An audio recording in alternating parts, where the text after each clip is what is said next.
Hi guys, to another episode of Dimitra's Dishes. Today we're making a baklava apple tart. Perfect for this time of the year if you're entertaining and you're looking for something that's a little bit different, but oh so delicious. You're gonna wanna learn how to make this. It's very easy to make, beautiful to look at, and so yummy. It's crispy, flaky, buttery, and then you have that gooey nut filling, and then you have nice cinnamony, sweet apples on top. The whole thing is delicious. Let's get started. Since we're making baklava and it is going to be a syrupy dessert, we're going to start by making the syrup. But before we do that, since we're going to be using the zest of the orange for the filling and the juice for the syrup, you never want to juice an orange before you zest it, right? So we're going to get the zest off first. I'm going to put it in my bowl that I'm going to mix the filling in, even though it's empty. We're going to use probably half of this orange's zest. This is probably the saddest looking orange I've ever seen, but it's the only one left in this house. Around this time of year, oranges are super sweet, so we eat lots of them. And I also put it in whatever I can when I'm baking because we all love the taste of orange. Okay, so that much zest looks like it's gonna be good. So we're gonna start with a cup of granulated sugar, a cup of water. If you have a juicy orange, then half of an orange should be good, the juice.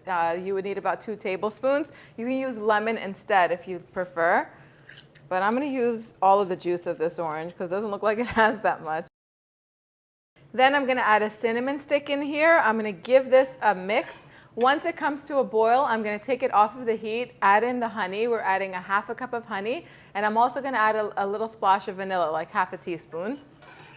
So the syrup is done. You want that to cool completely. Now we're going to make the filling, which consists of 3/4 of a cup of ground walnuts. Now for the filling, you can use your favorite nuts for this. Go crazy and use whatever you have on hand or your favorites. Pistachios, pecans, walnuts, almonds, a combination of any of them. Whatever you have, use that. So 3/4 of a cup of ground walnuts, and if you want to maximize their flavor, toast them in the oven at 350 degrees Fahrenheit for about 5-6 minutes. They're going to taste much more nutty and just really good. So I have some leftover baklava filling. I'm just going to add that. This is basically walnuts, everything we're doing right now. And then I have some ground almonds, 3/4 of a cup, and this is the consistency that you're looking for.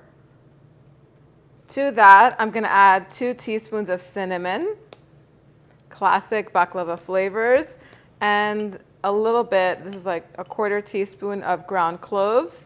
And just to help them get a little bit caramelized in the oven, I'm going to put 2 tablespoons of granulated sugar.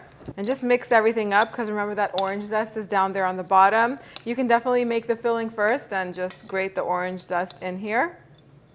Smells like the holidays already. That is done. Couldn't be simpler than that. Now I have a tart pan with a removable bottom. You could use a 9-inch or a 10-inch tart pan.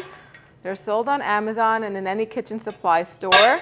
But before we start putting it together, get a baking pan and put that underneath the pan because it's going to really help with spills in the oven. You don't want butter to spill in your oven and start smoking and have a big mess on your hands. We're going to cut the apples in a little bit. I'm just going to brush some melted butter. This is unsalted butter, just all over the sides and bottom of the pan. So I have a pack of phyllo. We're not going to be using the whole thing. The best way to thaw it out is in the refrigerator overnight because it's sold frozen. And then you want to take it out and leave it at room temperature for at least an hour. Then it's going to be super simple to work with. So we're going to take one sheet at a time. We're going to need about 8 layers.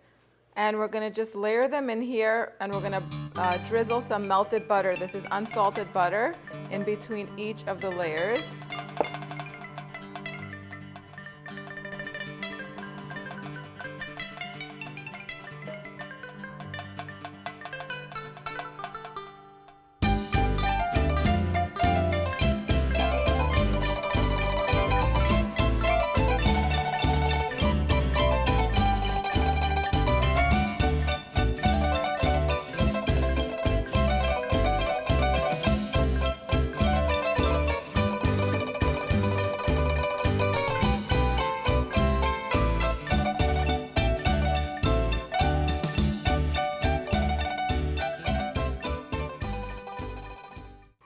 Now the leftover phyllo, just roll it up.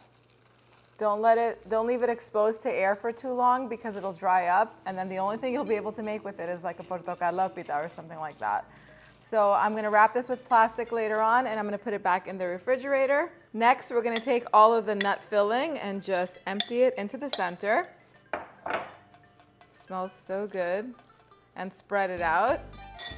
I'm gonna set this aside just for a little while because I have 2 Gala apples. You can use Pink Lady apples or Braeburn apples, any apple that doesn't get mushy on you. And it is nice if you use an apple that's, you know, red or pink for the color and the presentation. Just gonna take out the core. And I'm just using this little measuring spoon for it. You can use a regular spoon. And I'm just gonna slice it with my knife in very, very thin slices.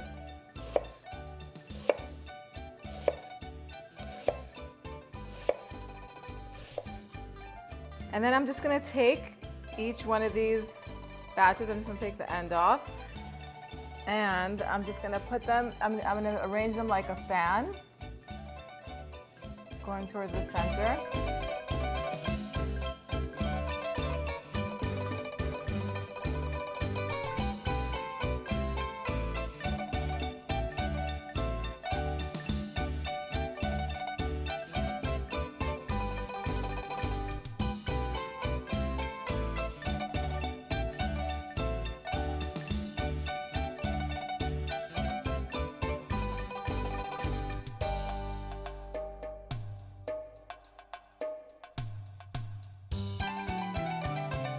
If you want to stick a few apples on the side like that, that's fine. It's up to you.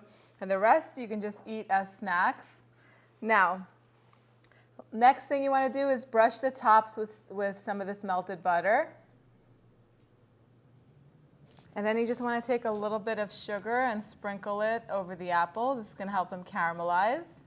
Now the phyllo that's hanging outside of the pan, it's up to you what you want to do. If you want to have a nice crisp edge, you can just cut it with a scissor and just save it for another recipe, but I don't like to waste. So I'm just going to roll it in. So it's important that you roll it inwards so that way it holds its shape on the sides.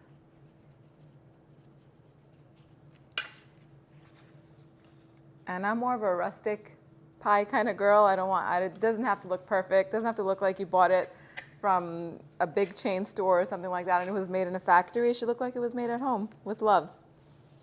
And now we're just going to brush all of the sides with the melted butter. Make sure it bakes up nice and golden and crisp. So if you don't have a tart pan and you want to make this, it's very simple. You can just make it like a free-form tart, also known as a galette. I've made plenty of galettes and free-form tarts on the channel, so I'll link them down in the description box so that way you can have an idea of how to form it. It's very simple to do. You do not need special equipment, but if you do have a tart pan, use it. It'll make it really pretty. You could also do this in a cheesecake pan. That's also another option. The oven is preheated to 350 degrees Fahrenheit. This is going to bake for about 45 minutes or until the phyllo is nice and golden and the apples are perfectly cooked. I'll show you what it looks like as soon as it comes out. So it took my oven about 55 minutes for the baklava tart to be ready. Every oven is different. It can start checking it at 45 minutes. When the apples are fork tender and the pie has this beautiful color, then you can take it out of the oven. Once it comes out, the syrup should be nice and cool. And this is the sound that you want to hear. Hear that? Pour it over the top.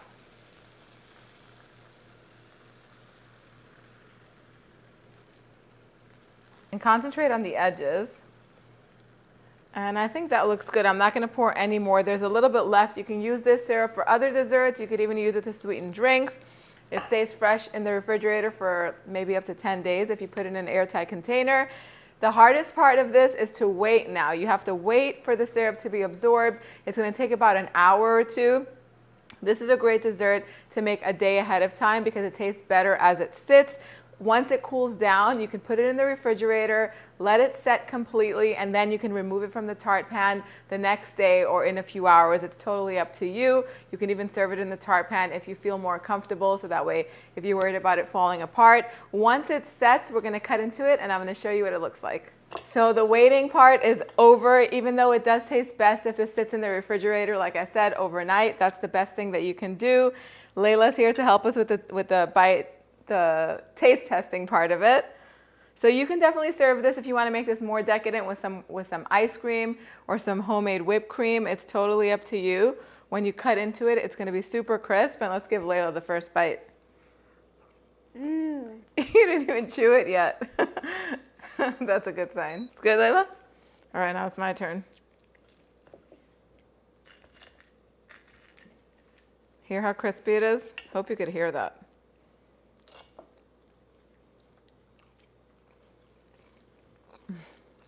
In Greek, we say, "Είναι να γλύφεις και τα δάχτυλά σου," which means you're going to be left licking your fingers to get the last sticky bite off of them because this is so delicious. Honestly, I like it even more than baklava. I love the taste of the apple with the cinnamon and the cloves. That crispy phyllo is perfectly sweet. The filling resembles a little bit of like a pecan pie. So if you don't want to do pecan pie this year, this over here is going to steal the show. I think you guys are going to absolutely love this one. The exact measurements for all of the ingredients are in the description box down below. If you want to print this recipe out, go to dimitrasdishes.com, print it. Definitely make some and test it out before your holiday party. If you want to learn how to make a traditional classic baklava, you're going to want to click over here and I'll see you right over there. Yes, sis.